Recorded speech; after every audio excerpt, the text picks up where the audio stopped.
میں آپ کو بتاتا چلوں کہ صبح کے تخت نشین شام کے تخت نشین ہو سکتے ہیں، اپنے دامن کو رسول اللہ صلی اللہ علیہ وسلم کے دامن سے جوڑ لیں جب وہ سیدنا صدیق اکبر جیسے بن جائیں،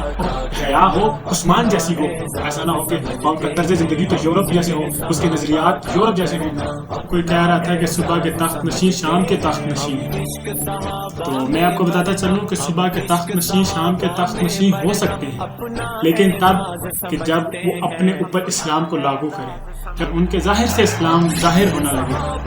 اور جب اپنے دامن کو رسول اللہ صلی اللہ علیہ وسلم کے دامن سے جوڑ لیں، پھر وہ صبح کے تخت نشین شام کے تخت نشین ہو سکتے ہیں۔ صبح کے تخت نشین شام کے تخت نشین تب بھی ہو سکتے ہیں کہ جب وہ خلفائے راشدین کے طرز زندگی کو اپنا لیں، جب وہ سیدنا صدیق اکبر جیسے بن جائیں کہ کوئی نبوت کا دعویٰ کرے تو وہ اس ملعون مسلمہ کذاب کا سرتن سے جدا کر دیں، پھر وہ صبح کے تخت نشین شام کے تخت نشین بن سکتے ہیں۔ وہ اس عمر فاروق جیسے ہو جائیں کہ جن سے کفر بھی ڈرتا ہو، پھر وہ شام کے تخت نشین بن سکتے ہیں۔ وہ اس عثمان جیسے ہو جائیں کہ جس سے فرشتے بھی حیا کریں، یہ نہ ہو کہ اپنے دھرنوں میں عورتوں اور مردوں میں بے حیائی عام کر دی جائے اور پھر نعرے دین کے لگائے جائیں، ریاست مدینہ کے لگائے جائیں، ایسا نہ ہو۔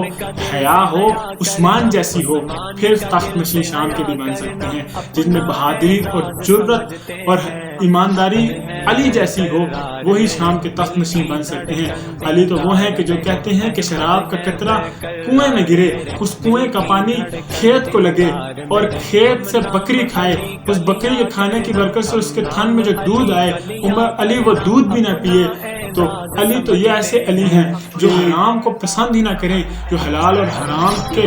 اچھے جاننے والے اور حلال اور حرام میں فرق کرنے والے ہوں، پھر جا کر آپ صبح کے تخت نشین شام کے تخت نشین بن سکتے ہیں۔ شام کے تخت نشین وہی بنتے ہیں کہ جو صحابہ کی زندگیاں، تابعین کی زندگیوں پر عمل کریں۔ صبح کے تخت نشین شام کے تخت نشین وہی بنتے ہیں کہ جو اسلام پہ پورا اتریں، صرف اسلامی ٹچ نہ دیں، وہ اسلام کو اپنے اوپر لاگو بھی کریں کہ سامنے والا دیکھ کے کہے ہاں جی مسلمانوں کا لیڈر ہے۔ ایسا نہ ہو کہ ان کا طرز زندگی تو یورپ جیسے ہو، اس کے نظریات یورپ جیسے ہوں، اور نام وہ زبان سے ریاست مدینہ لے رہا ہو۔